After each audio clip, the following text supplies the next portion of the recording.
182. Quand Allah le Très-Haut désire faire descendre sa grâce, sa faveur, sa libéralité, sa félicité d'une manière durable sur un serviteur d'entre ses serviteurs, il lui accorde le bonheur de rendre grâce. S'il lui arrive 100 sujets d'amertume et un seul de douceur, il célèbre cette douceur unique 100 fois, en 100 lieux, tandis qu'il ne redit pas une seule fois les 100 sujets d'amertume, à l'exception de l'amertume produite par la séparation d'avec les compagnons de la foi. Jalal ad-Din Rumi. 183. C'est que le cœur se trouve apte à recevoir l'irradiation de la réalité suprême qui est en toute chose. Rien, en effet, ne peut s'interposer entre le cœur et les choses, si ce n'est l'un des 5 motifs que nous avons indiqués: la défiance du cœur lui-même, la ternissure des péchés et la rouille des passions. Tout ce qui peut distraire de la vérité, les préjugés, l'ignorance de l'endroit où se trouve l'objet cherché.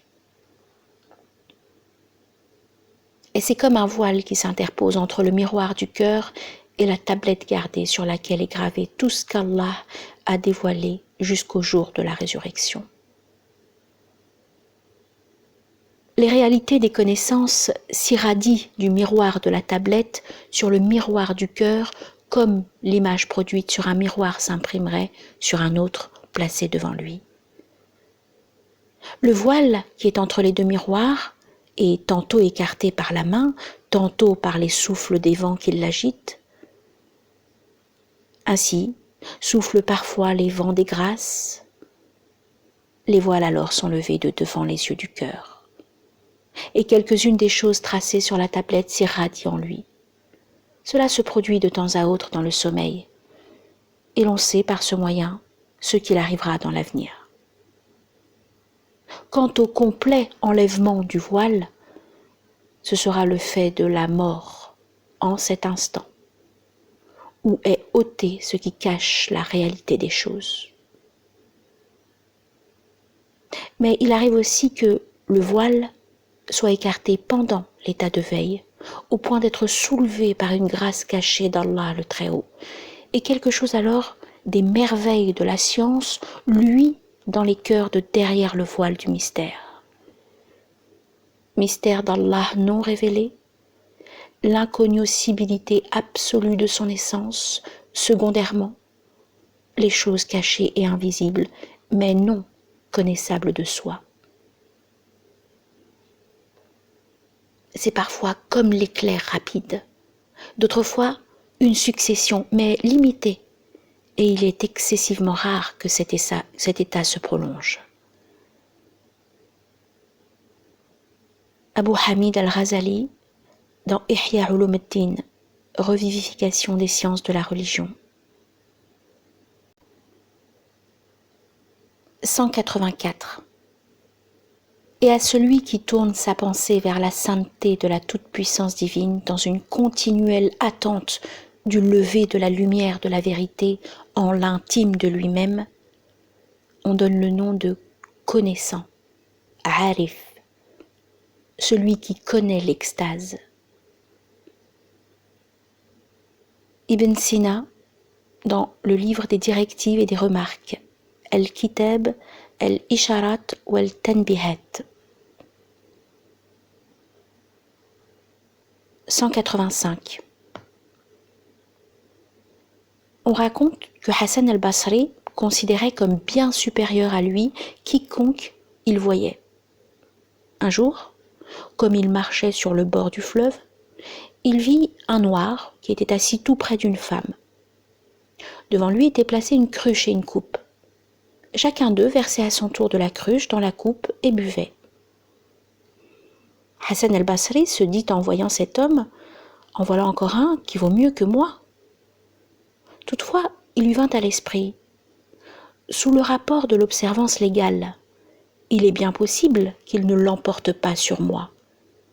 puisqu'il a auprès de lui une femme de mauvaise mœurs et qu'il est installé à boire du vin. Au milieu de ces réflexions vint à apparaître sur le fleuve un bateau lourdement chargé et monté par 7 personnes. Comme il allait aborder, il sombra tout à coup, le noir se jetant à l'eau en retirant successivement 6 personnes. Puis, allant à Hassan al-Basri, lui dit « Lève-toi, si tu es meilleur que moi, j'en ai sauvé 6 pour ma part, tu peux bien en sauver 1 pour la tienne. » Et il ajouta « Ô musulmans, dans cette cruche, il y a de l'eau, et quant à cette femme, c'est ma mère.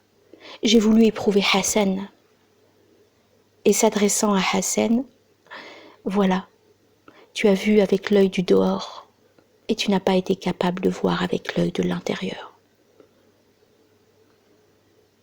À ces mots, Hassan al-Basri tomba aux pieds de ce noir, lui baisa la main et comprit que c'était un des serviteurs d'élite du Seigneur Très-Haut.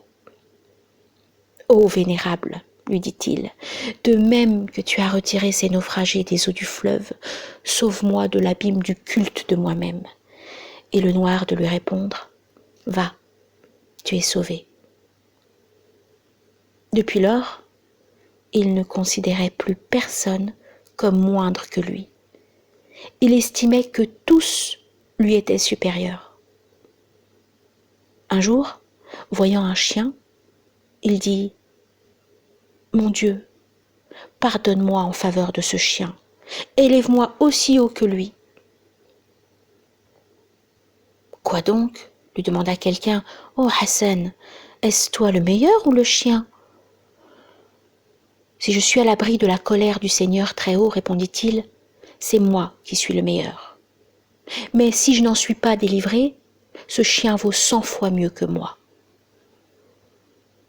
Farid ad-Din Attar, dans Tadhkirat al-Awliya, le mémorial des saints.